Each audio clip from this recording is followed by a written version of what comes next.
प्रश्न कौन थिला विवाह राजजटक पड़क कहीं कलह सृष्टि हो द्वितीय प्रश्नटा भी थब जो मैंने भल पाई बाहर गले से कहीं सुखे रोचे आज्ञा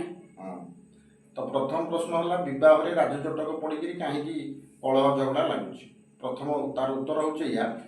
जो मैंने राजजटक मेलक बोली कहते राजजटक पड़े राजजटकटा केते ठीक केते भूल सेटा सर्वप्रथम जातक तदंत करिया दरकार पुओ जातकटा केते ठीक अच्छी झील जातकटा केते दूर ठीक अच्छी मूलर गणना करवा दरकार सेटा किए करिवो ज्योतिषी करिवे। अच्छा द्वितीय कथा है आजिकल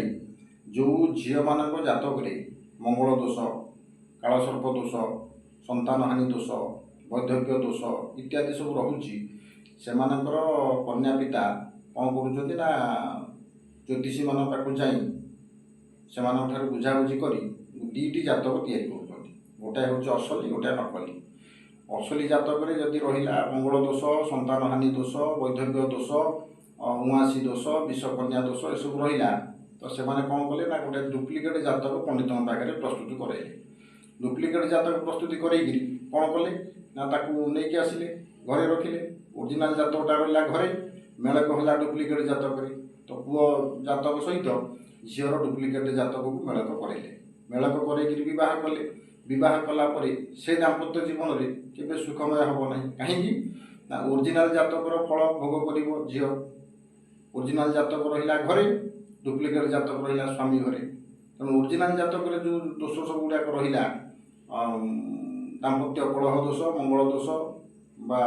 वैधव्य जोग ये सब रहा तार प्रभाव गुड़ाक निश्चित भाव में दैनंदिन दाम्पत्य जीवन उपर स्त्री उपर पड़ो जहाँकि से निश्चित भाव में दाम्पत्य जीवन में कष्ट उपभोग करेंगे प्रथम कथा। द्वितीय कथा